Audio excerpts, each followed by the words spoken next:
हर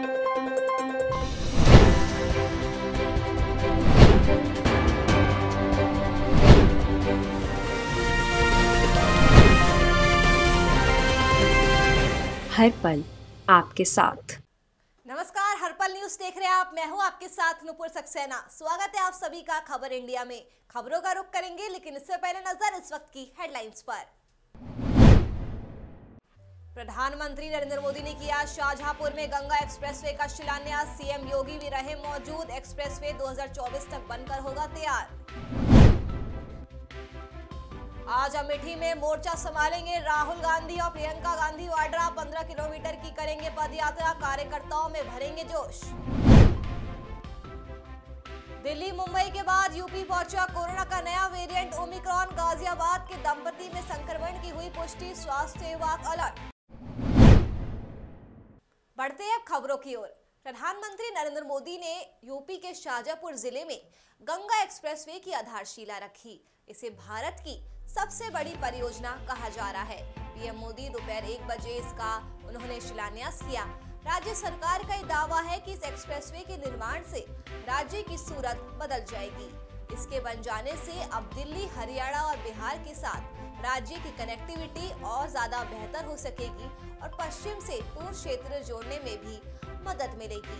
दरअसल 36,230 करोड़ रुपए की लागत से बना ये गंगा एक्सप्रेसवे 594 किलोमीटर लंबा है। इसकी मंजूरी राज्य के मुख्यमंत्री योगी आदित्यनाथ ने 26 नवंबर 2020 को दे दी थी।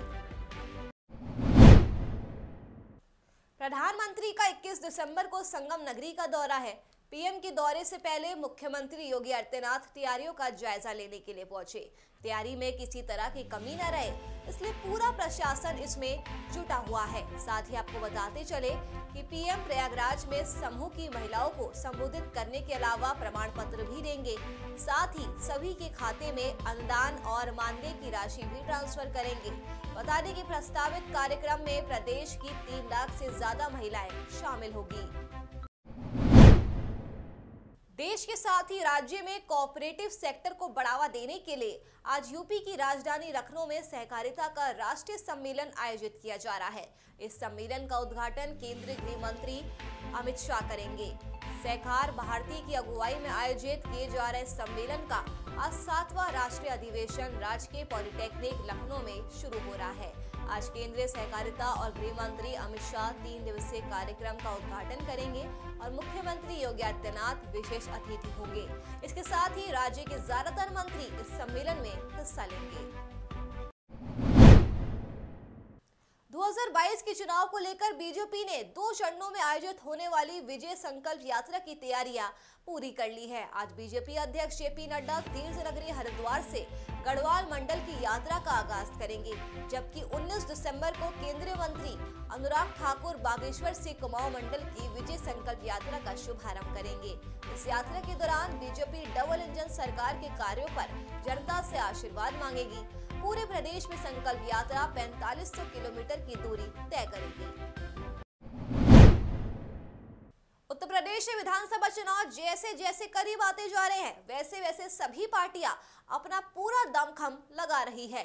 यूपी के सियासी रण में प्रियंका गांधी पहले से ही काफी ज्यादा एक्टिव है और अब राहुल गांधी ने भी अपनी कमर कस ली है। प्रदेश में कांग्रेस का जन जागरण अभियान चल रहा है और आज बारी गांधी परिवार के गढ़ अमेठी की है। आज राहुल गांधी इस अभियान में शिरकत करेंगे। यहाँ वे 15 किलोमीटर पदयात्रा करेंगे। उनके साथ प्रियंका गांधी भी पदयात्रा करेगी। बीजेपी शासित प्रदेश के मुख्यमंत्रियों के अयोध्या दौरे के बाद अब देश भर के 150 मेयर भगवान श्री रामलला का दर्शन करने के लिए अयोध्या पहुंच रहे हैं। 18 दिसंबर को सभी मेयर एक साथ मां सरयू के आरती पूजन कर राम मंदिर निर्माण के कार्यों को भी देखेंगे, जिसको लेकर अयोध्या में भव्य स्वागत करने की तैयारी भी की गई है। बता दें कि 17 दिसंबर को देर शाम सभी महापौर अयोध्या के पंचशील होटल पहुंच चुके हैं।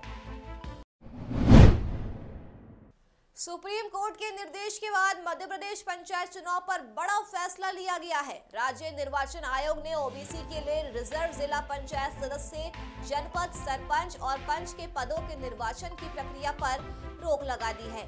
आपको बता दें कि ये फैसला शुक्रवार देर शाम लिया गया है। इससे पहले पंचायत विभाग ने जिला पंचायत अध्यक्ष पद के आरक्षण पद के लिए शनिवार को होने वाली आरक्षण प्रक्रिया को भी स्थगित कर दिया है। दिल्ली में मामूली स्तर पर घटे प्रदूषण के स्तर को देखते हुए स्कूलों को आज से कक्षा 6 से 12वीं तक के लिए फिर से खोलने की अनुमति दे दी गई है। इसके अलावा 27 दिसंबर 2021 से जूनियर क्लासेस के लिए ऑफलाइन कक्षाएं शुरू की जाएगी। स्कूल प्रदूषण को बढ़ते खतरे को देखते हुए बंद किए गए थे, जिन्हें अब दोबारा से खोला जा रहा है। सीएम केजरीवाल ने इसकी जानकारी दी है। दिल्ली में सर्दियों की छुट्टियों के बाद ही स्कूल खोलने का फैसला लिया जाना था। बता दें कि प्रदूषण पैनल ने स्कूलों को फिर से खोलने के प्रस्ताव पर विचार किया और फैसला लिया कि अब ऑफलाइन क्लासेस आयोजित की जा सकती है। दिल्ली में स्कूल शनिवार से चरणबद्ध तरीके से फिर से खोले जा रहे हैं। इस दौरान सोशल डिस्टेंसिंग का खास ख्याल रखा जाएगा। देश के सबसे बड़े राज्य उत्तर प्रदेश में भी ओमिक्रॉन वेरिएंट ने दस्तक दे दी है। गाजियाबाद में इस वेरिएंट से संक्रमित 2 मरीजों की पुष्टि हो गई है। दोनों ही शख्स बीते दिनों महाराष्ट्र से लौटे थे। किसी को भी कोई लक्षण नहीं है, लेकिन सावधानी के लिए होम आइसोलेशन में उन्हें रखा गया है। वहीं यूके में कोरोना वायरस के 93,045 मामले दर्ज किए गए, जो लगातार तीसरे दिन एक और अपने आप में रिकॉर्ड है। ओमिक्रॉन ने लंदन और स्कॉटलैंड में डेल्टा मामलों को पछाड़ दिया है। गुरुवार को 1,691 मामले ओमिक्रॉन के सामने आए थे। इसके अगले दिन 3,201 नए मामले दर्ज किए गए। यूके में अब तक ओमिक्रॉन के कुल 14,909 मामले दर्ज किए जा चुके हैं। ओमिक्रॉन खतरे के बीच WHO ने सीरम इंस्टीट्यूट की वैक्सीन कोवोवैक्स को इमरजेंसी यूज की मंजूरी दे दी है। ओमिक्रॉन खतरे के बीच WHO ने सीरम इंस्टीट्यूट की वैक्सीन कोवोवैक्स को इमरजेंसी यूज की मंजूरी दे दी है। अदार पूनावाला ने ट्वीट कर इस फैसले की जानकारी दी है। उन्होंने बताया है कि कोरोना की लड़ाई में एक और बड़ा फैसला ले लिया गया है। उन्होंने बताया कि कोवोवैक्स वैक्सीन ज्यादा असरदार और सुरक्षित है। बता दें कि कोवोवैक्स वैक्सीन को सीरम ने नोवोवैक्स कंपनी के साथ मिलकर तैयार किया है। जितने भी ट्रायल अभी तक किए गए हैं, ये वैक्सीन काफी असरदार इसमें साबित हुई है। देश में ओमिक्रॉन के मामले लगातार बढ़ रहे हैं। राजधानी दिल्ली में ही ओमिक्रॉन के एक साथ 10 नए मामले सामने आ चुके हैं। इसके साथ ही दिल्ली में ओमिक्रॉन के कुल संक्रमितों की संख्या बढ़कर 22 हो गई है। ओमिक्रॉन देश के अब तक 11 राज्यों में दस्तक दे चुका है। ओमिक्रॉन के सबसे ज्यादा मामले महाराष्ट्र में है। महाराष्ट्र में ओमिक्रॉन के कुल 32 संक्रमित मरीज हैं। इसी तरह देश भर में ओमिक्रॉन के कुल 113 मामले सामने आ चुके हैं। ओमिक्रॉन की उत्तर प्रदेश में भी एंट्री हो चुकी है। दिल्ली से सटे गाजियाबाद जिले में बुजुर्ग दंपत्ति में ओमिक्रॉन की पुष्टि हुई है। WHO ने कहा कि ओमिक्रॉन दक्षिण अफ्रीका में डेल्टा वेरिएंट की तुलना में तेजी से फैल रहा है।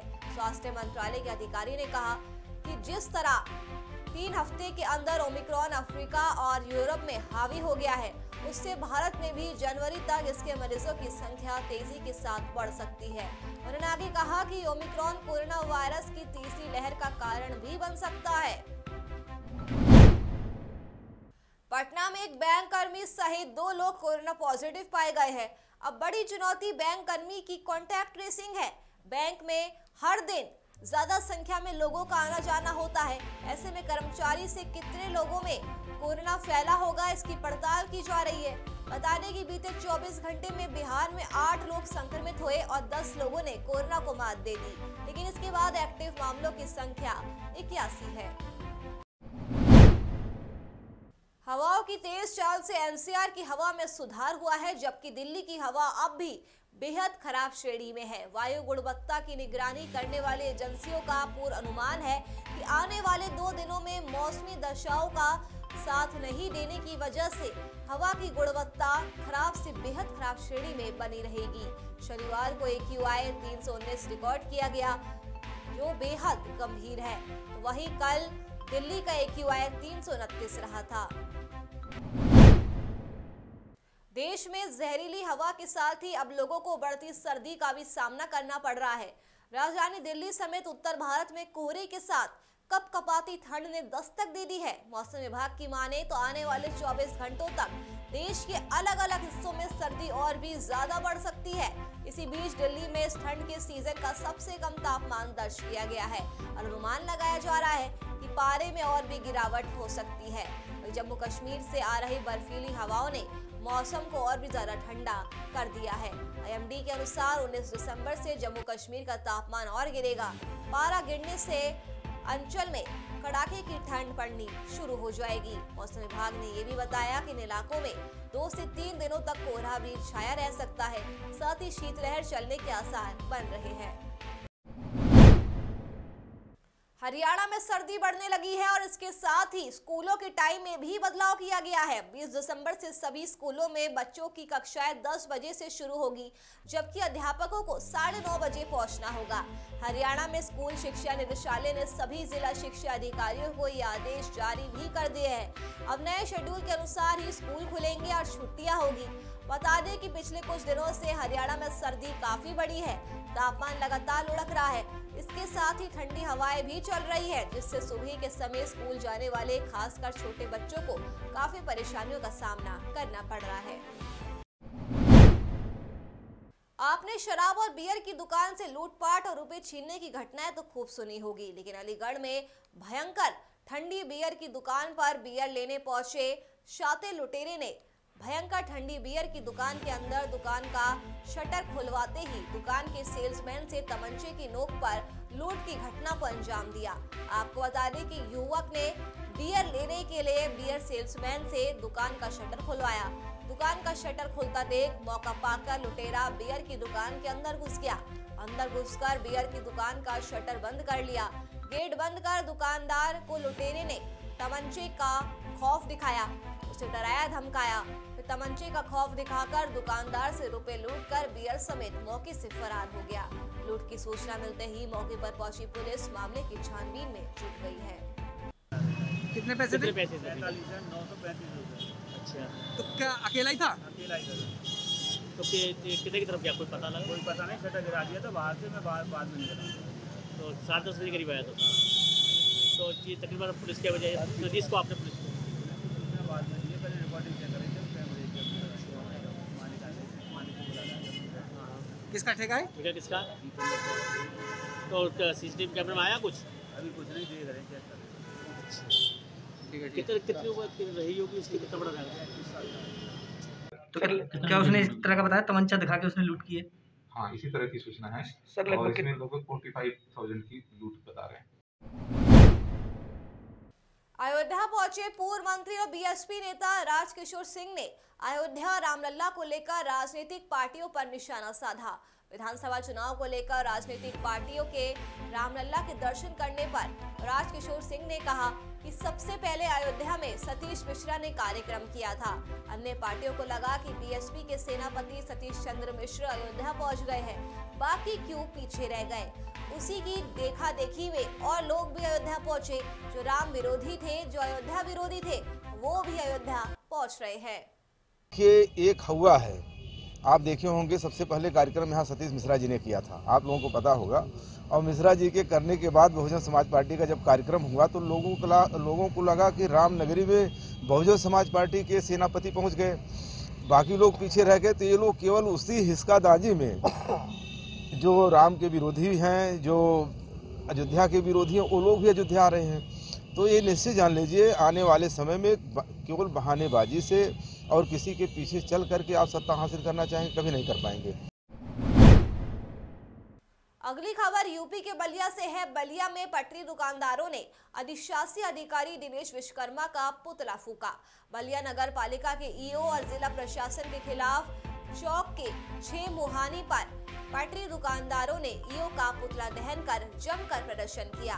कुछ दिन पहले ईओ की तहरीर पर फर्जी तरीके से सभासद और छात्र नेता विकास पांडे लाला को गिरफ्तार करने का आरोप लगाया था। विकास लाला की तत्काल रिहाई के साथ ही ईओ दिनेश पर भ्रष्टाचार का आरोप लगाते हुए ईओ की उच्चस्तरीय जांच की मांग की गई। पटरी दुकानदारों ने चेतावनी देते हुए कहा कि अगर ईओ के ऊपर कार्रवाई नहीं हुई तो आगे हम लोग बलिया बंद कर बड़े पैमाने पर धरना प्रदर्शन करेंगे।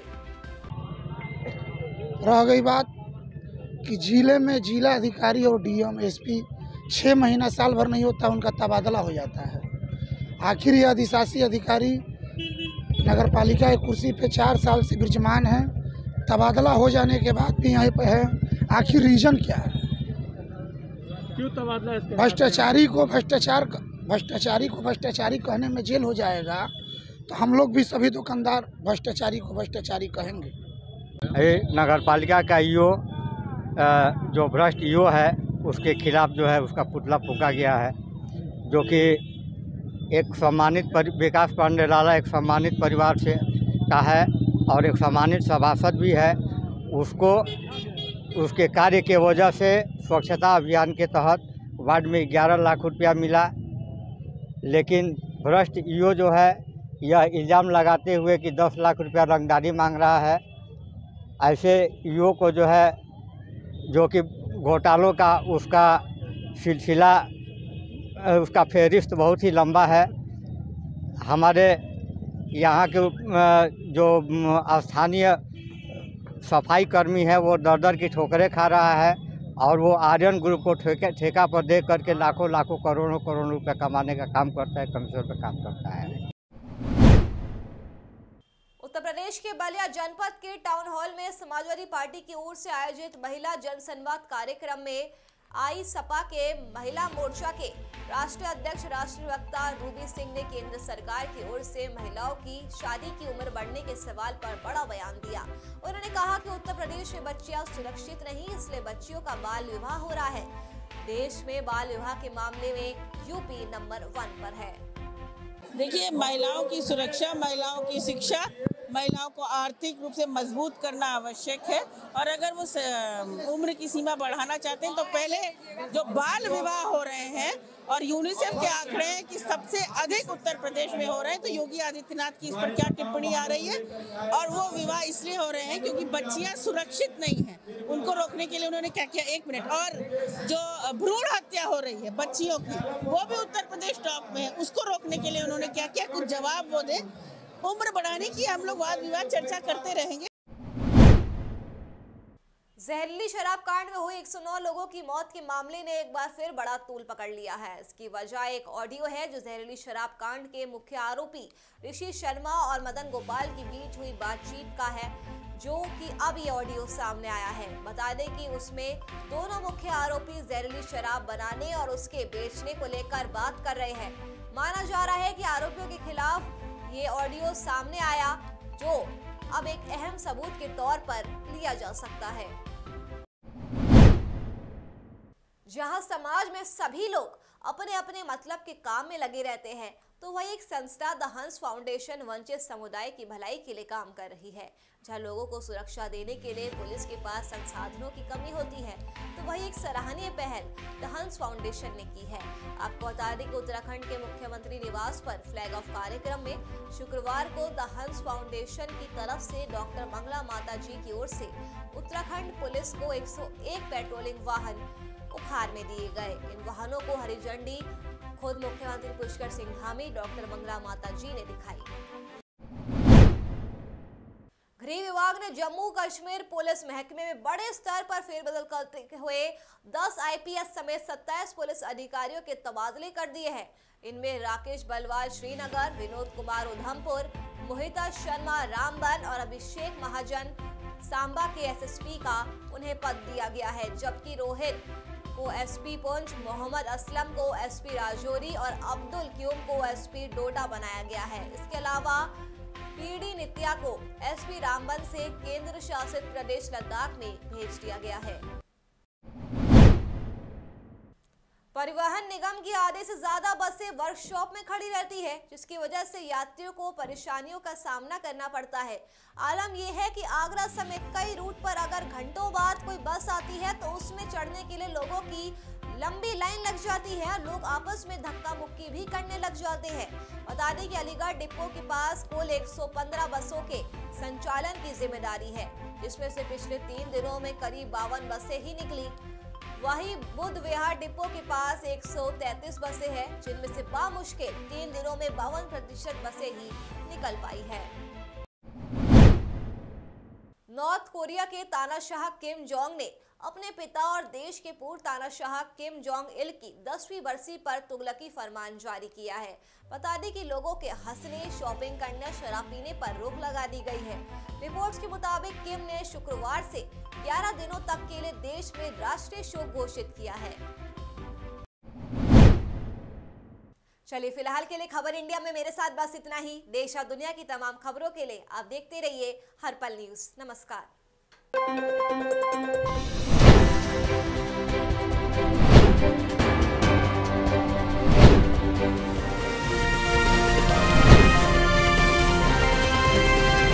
हर पल आपके साथ।